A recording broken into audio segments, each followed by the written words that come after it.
नमस्कार मित्रांनो, नुकत्याच झालेल्या मुख्य परीक्षा 2022 22 जानेवारी रोजी GS2चा पेपर जो काही पार पडला.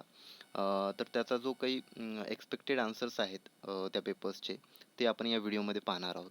तर मित्रांनो, हा माझा सेट एचा पेपर आहे आणि त्यामध्ये पहिला प्रश्न हा भाषण अभिव्यक्ती स्वातंत्र्यासंदर्भात आहे. तर तुमच्या पेपरनुसार तुमचा जो काही सेट असेल त्यानुसार तुम्ही हे क्वेश्चन्स रेफर करणं गरजेचं आहे. तर मित्रांनो, पहिला प्रश्न आहे सेट ए मधला, खालीलपैकी कोणते विधान चुकीचे आहे? आता यामध्ये मित्रांनो, आर्टिकल कॉन्स्टिट्यूशनमधील आर्टिकल 19 मध्ये जे काही 19शी संबंधित हे इनडायरेक्टली आहे असं आपण म्हणू शकतो. यामध्ये भाषण अभिव्यक्ती स्वातंत्र्यासंदर्भात आपल्याला प्रश्न विचारलेला आहे. तर यामध्ये स्टेटमेंट्स आहेत 4, यापैकी चुकीचं स्टेटमेंट आपल्याला ओळखायचं आहे. तर पहिलं स्टेटमेंट आहे मित्रांनो, भाषण आणि अभिव्यक्ती स्वातंत्र्य अनिर्बंध नाही. म्हणजेच right to speech and expression is not absolute. हे अगदी बरोबर स्टेटमेंट आहे. कारण का आपल्याला माहीत आहे की right to speech and expression हे काही म्हणजे ॲब्सोल्यूट नाही आहेत. त्यामध्ये त्यावरती काही रिझनेबल रिस्ट्रिक्शनसुद्धा मेन्शन केलेले आहेत आर्टिकल 19(1)A मध्ये 19(2) मध्ये. तर त्यामुळे हे जे काही स्टेटमेंट आहे पहिलं, हे अगदी बरोबर आहे. आपल्याला चुकीचं ओळखायचं आहे. आता स्टेटमेंट 2 काय आहे? भाषण स्वातंत्र्यामध्ये शांत राहण्याचा अधिकार देखील गृहीत आहे. तर हे पण अगदी बरोबर आहे. थर्ड स्टेटमेंट वाचल्यावर आपल्याला कळतं की माहितीचा अधिकार हा अभिव्यक्ती स्वातंत्र्याचा अविभाज्य भाग आहे. तर हे अलीकडेच न्यायालयाने सांगितलेलं आहे की जे वर्डिक्ट दिलेलं आहे की right to information is an integral part of freedom and expression. त्यामुळे हे सुद्धा आर्टिकल 19 मध्ये अभिव्यक्ती स्वातंत्र्याच्या कलमामध्ये याचा पण समावेश आहे. त्यानंतर राष्ट्रीय ध्वज फडकावणे हे अभिव्यक्तीचे प्रतीक आहे, जे अनुच्छेद 19(1)A च्या कक्षेमध्ये येत नाही. तर इथं काळजीपूर्वक जर स्टेटमेंट वाचलं तर इथं येत नाही असं म्हटलेलं आहे. परंतु हे चुकीचं आहे, कारण का राष्ट्रीय ध्वज फडकावणे हे अभिव्यक्तीचे प्रतीक आहे आणि ते आर्टिकल जे आहे 19(1)A मध्ये इन्क्लूड आहे. सो म्हणजे त्याला गृहीत धरलेलं आहे असं आपण म्हणू शकतो. तर यामध्ये चुकीचं विचारलेलं होतं आपल्याला. तर क्वेश्चन 1 चा आन्सर येईल 4th ऑप्शन. त्यानंतर पुढचा क्वेश्चन आपण पाहूया. पुढचा क्वेश्चन मिनर्वा मिल्स खटल्यासंदर्भात आहे. म्हणजे जो काही खटला झाला होता 1980चा मिनर्वा मिल्स प्रकरण जे काही होतं. तर त्याच्यावर आधारित हे क्वेश्चन आहे. तर यामध्ये मित्रांनो, जो काही आपल्याला माहीत आहे मिनर्वा मिल्स खटल्यामध्ये मार्गदर्शक तत्त्वे आणि मूलभूत तत्त्वे यांचं एक काय झालं होतं, म्हणजे त्यांचं बॅलन्स झालेला होता. म्हणजे यामध्ये या खटल्यामध्ये असं प्रश्न समोर आला होता की मार्गदर्शक तत्त्वे मोठी का मूलभूत अधिकार मोठे. तर त्या खटल्याशी संबंधित हा क्वेश्चन आहे. तर मिनर्वा मिल्स प्रकरणाच्या परिणामी डॅश असल्यास कलम 31C द्वारे कायदा संरक्षित केला जाईल. तर यामध्ये कलम 31C हे कशासाठी इन्क्लूड करण्यात आलेलं होतं? ते इन्क्लूड करण्यात आलेलं होतं जे काही फंडामेंटल ड्युटीज आहेत कलम 39B आणि C, त्या फंडामेंटल ड्युटीजची इम्प्लिमेंट जर करताना कुठले फंडामेंटल राईट व्हायलेट झाले तर ते फंडामेंटल त्याविरोधात कोणाला पण कोर्टामध्ये किंवा न्यायालयामध्ये जाता येणार नाही. तर या प्रश्नाचं उत्तर आपल्याला ऑप्शन क्रमांक 1 हे पाहायला मिळतं. पुढचा प्रश्न घेऊया मित्रांनो आता. पुढचा प्रश्न आहे आता पब्लिक इंटरेस्ट लिटिगेशनबद्दल हा प्रश्न आहे. यामध्ये विचारलेला आहे, भारतामध्ये जनहित याचिकांच्या वाढीसाठी कोणते घटक जबाबदार आहे? यामध्ये स्टेटमेंट्स वाचल्यानंतर आपल्याला कळून येतं की भारतीय राज्यघटनेची वैशिष्ट्ये हे चालतं. त्यानंतर न्यायालयात उभे राहण्याच्या अधिकाराची लोकस स्टँडी, उदारमतवादाची व्याख्या हे पण चालून जाईल. त्यानंतर गरीब आणि उपेक्षितांना मदत करण्यासाठी न्यायिक नवकल्पना हे पण अगदी बरोबर आहे. आता यामध्ये स्टेटमेंट डी काळजीपूर्वक जर तुम्ही वाचला असेल तर इथे कळून येईल, इथेच त्यांनी फसवण्याचा प्रयत्न केलेला होता. पुरेशा प्रगतिशील सामाजिक कायद्यांचा अभाव. आता जसं आपल्याला माहीत आहे की भारतामध्ये प्रगतिशील सामाजिक कायद्यांचा काही अभाव नाही आहे, कारण का खूप असे सामाजिक सोशल लेजिस्लेशन भारतामध्ये झालेले आहेत. जसं की SC/ST ॲक्ट, पुन्हा ह्युमन प्रोटेक्शन ॲक्ट. तर हे भरपूर कायदे असे आपल्याकडे आहेत. त्यामुळे डी हे योग्य नाही आहे. बाकीचे 3 जे स्टेटमेंट्स आहेत ते पीलच्या वाढीसाठी जबाबदार आहेत असं आपण म्हणू शकतो. त्यामुळे ऑप्शन क्रमांक 1 याचं योग्य उत्तर असेल. त्यानंतर पुढचा क्वेश्चन आपण पाहूया. पुढचा क्वेश्चन आहे घटनादुरुस्ती विधेयकासंबंधित आहेत, जी की आपल्याला माहीत आहे 24वी घटनादुरुस्ती. या दुरुस्तीने काय झालं तर जे काही घटनादुरुस्ती विधेयक आहे त्याला संमती देणं हे राष्ट्रपतीवर बंधनकारक करण्यात आलं. तर त्या संदर्भातच हा क्वेश्चन होता. यामध्ये फक्त आपल्याला बरोबर विधान ओळखायचं होतं आणि या प्रश्नाचं अचूक उत्तर हे पर्याय क्रमांक 2 असेल. त्यानंतर पुढचा क्वेश्चन पाहूया. पुढचा क्वेश्चन आहे संविधान सभेच्या कोणत्या समितीचे अध्यक्षपद डॉक्टर राजेंद्र प्रसाद यांनी भूषविलेले नाही. तर यामध्ये आपल्याला माहीत आहे जे मूलभूत अधिकार उपसमिती आहे त्याचं अध्यक्षपद हे राजेंद्र प्रसाद यांनी भूषवलेलं नसून ते भूषवलेलं होतं S.C. मुखर्जी यांनी. ठीक आहे. त्यानंतर आपण S.C. मुखर्जी नाही, J.B. कृपलानी यांनी मूलभूत अधिकार उपसमिती चं अध्यक्षपद भूषवलेलं होतं आय थिंक. सो या क्वेश्चनचं आपल्याला योग्य उत्तर पर्याय क्रमांक 3 पाहायला मिळतं. त्यानंतर पुढचं क्वेश्चन आहे भारतीय राज्यघटनेच्या मूलभूत वैशिष्ट्य सिद्धांत सर्वोच्च न्यायालयाने डॅश या प्रकरणात मांडला होता. म्हणजे बेसिक फीचर ऑफ कॉन्स्टिट्यूशन, जे की आपल्याला माहीत आहे प्रसिद्ध खटला आहे केशवानंद भारती विरुद्ध केरळ राज्य. त्यानंतर पुढचा क्वेश्चन पाहूया. पुढचा क्वेश्चन आहे 1976च्या 42व्या घटनादुरुस्तीद्वारे खालीलपैकी कोणते 5 विषय हे राज्य सूचीतून कमी करून समवर्ती सूचीमध्ये टाकण्यात आले होते.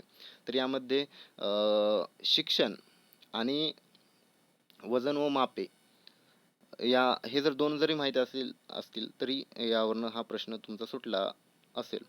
तर याचं योग्य उत्तर आहे पर्याय क्रमांक 2. या प्रश्नाचं उत्तर आहे पर्याय क्रमांक 2. त्यानंतर पुढचा क्वेश्चन घेऊया आपण. पुढचा क्वेश्चन 103व्या घटनादुरुस्ती अधिनियमावरती विचारण्यात आलेला होता.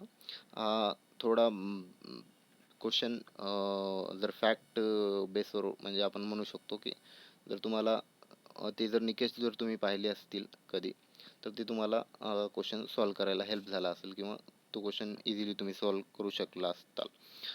यामध्ये पहिला स्टेटमेंट जे आहे ज्यांचे कौटुंबिक उत्पन्न वार्षिक 5 लाखांपेक्षा कमी आहे किंवा 5 एकरापेक्षा कमी शेत जमीन आहे. तर यामध्ये त्यांनी फर्स्ट या इन्कमच्या क्रायटेरियामध्ये फसवलेलं आहे. इथं 5 लाखाची अट नाही आहे तर 8 लाखाची अट आहे. ठीक आहे, 8 लाखांपेक्षा कमी आहे आणि हे बाकीचं स्टेटमेंट बरोबर आहे. त्यामुळे फर्स्ट स्टेटमेंट हे चुकीचं आहे. सेकंड स्टेटमेंट पाहिलं तर जे कोणत्याही विद्यमान आरक्षणाचे लाभार्थी नाहीत हे अगदी बरोबर आहे. बी बरोबर आहे. सी मध्ये 1000 चौरस फुटांपेक्षा जास्त घर किंवा 100 यार्डचा फ्लॅट ज्यांचा मालकीचा आहे हे पण बरोबर आहे. आणि थर्ड डी स्टेटमेंटमध्ये त्यांनी 150 यार्ड दिलेलं आहे इथं, परंतु ॲक्च्युअली ते 200 यार्ड असायला पाहिजे. त्यामुळे डी स्टेटमेंट चुकीचं आहे. म्हणजे बरोबर स्टेटमेंट ए, बी आणि सी असायला पाहिजेत. म्हणजे पर्याय क्रमांक याचा 4 हा ऑप्शन पाहायला मिळतो किंवा 4 या प्रश्नाचं उत्तर 4 ऑप्शन या प्रश्नाचं उत्तर आहे. त्यानंतर पुढचा प्रश्न आर्टिकलवरती आहे. यामध्ये सोपा क्वेश्चन होता. 120 हे संसदेमध्ये वापरायची भाषा. त्यानुसार बीची जोडी 3 क्रमांकाची येईल. 121 संसदेमध्ये चर्चेवरील प्रतिबंध संबंधित आहे आणि 9चं योग्य उत्तर आहे पर्याय क्रमांक 2. पुढचा प्रश्न पाहूया. पुढचा प्रश्न योग्य कथन ओळखायचे. भारतीय संविधानाचे अनुच्छेद 17 हे अस्पृश्यता निर्मूलनाशी संबंधित आहे. बरोबर आहे. त्यानंतर अस्पृश्यता गुन्हे अधिनियम जून 1955 पासून अंमलात आला. बरोबर आहे. आणि याचं नाव 1976 मध्ये चेंज करण्यात आलेलं होतं. नागरी हक्क सुरक्षा कायदा असं करण्यात आलेलं होतं. म्हणजे वरीलपैकी 3ही उदाहरणे हे बरोबर आहेत. पर्याय क्रमांक 4 हे योग्य उत्तर आहे या प्रश्नाचं. पुढचा प्रश्न आहे आर्टिकलवरतीच आहे. पुढचा क्वेश्चन आपल्याला माहीत आहे ग्रामपंचायतीची स्थापना आर्टिकल 40 मध्ये अनुच्छेद 40 मध्ये मेन्शन आहे. आणि त्यानंतर सार्वजनिक आरोग्यामध्ये सुधारणा व सुरक्षा करणे हे आर्टिकल 47 मध्ये मेन्शन आहे.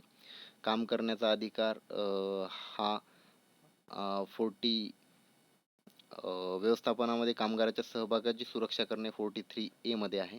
सी ची जोडी 3 क्रमांकाची. यानुसार जर तुम्ही पेअर्स मॅच केल्या तर याचं योग्य उत्तर येईल पर्याय क्रमांक 4. पुढचा प्रश्न आहे राज्य लोकसेवा आयोगाबाबत आयोगाच्या अध्यक्षांसाठी कोणतेही पात्रतेचे निकष राज्यघटनेमध्ये सांगितलेले नाहीत. बरोबर आहे.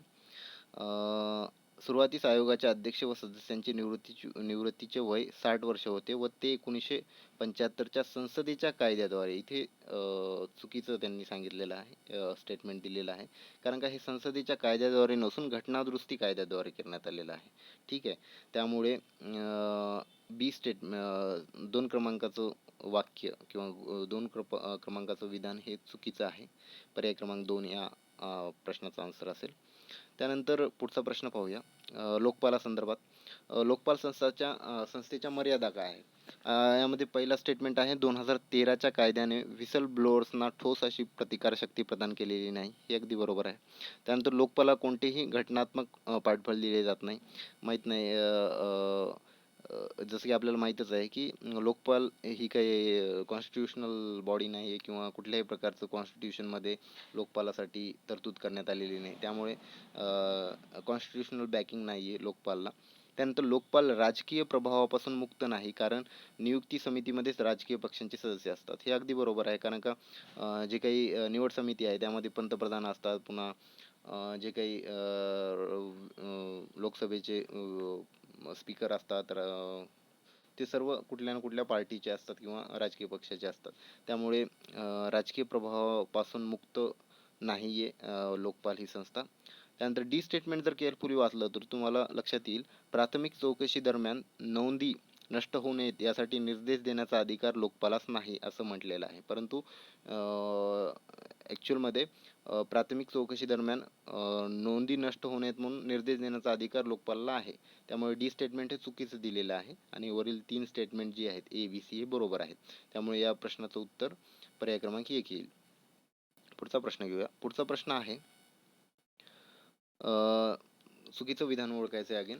यामध्ये जर विधानसभेने, पहिलं स्टेटमेंट पाहूया आपण, जर विधानसभेने मंजूर केलेले सामान्य विधेयक विधान परिषदेने फेटाळले अथवा 3 महिन्यात मंजूरही केले नाही तर विधानसभा पुन्हा ते विधेयक मंजूर करून विधान परिषदेकडे पाठवते.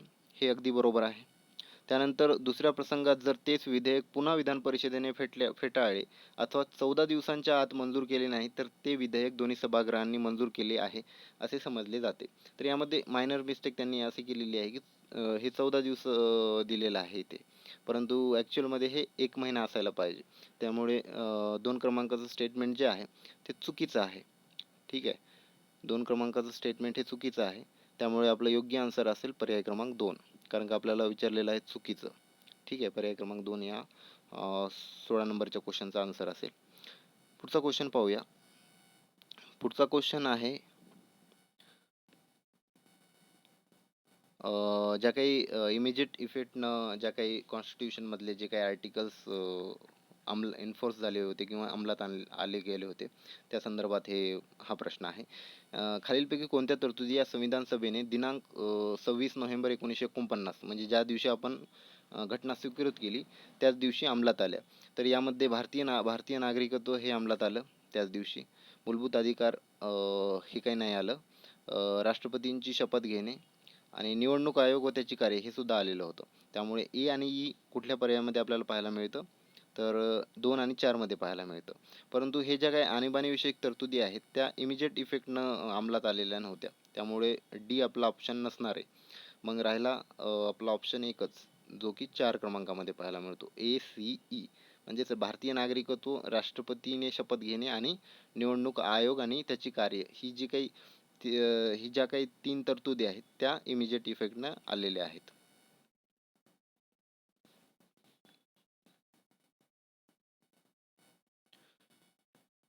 तर मित्रांनो, अशा प्रकारे आपण पॉलिटीमधील 15 क्वेश्चन्स हे पाहिलेले आहेत. पुढच्या व्हिडिओमध्ये आपण राहिलेले प्रश्न पाहूया. तर हा व्हिडिओ पाहिल्याबद्दल धन्यवाद आणि नवीनच असाल चॅनलवरती चॅनल सबस्क्राईब करून घ्या. लगेचच आपण जे काही उरलेले प्रश्न आहेत GS2 मधले ते 1 बाय 1 कव्हर करणार आहे. अख्खा 150 क्वेश्चन आपण कव्हर करणार आहेत व्हिडिओच्या माध्यमातून. तर थँक्यू, धन्यवाद.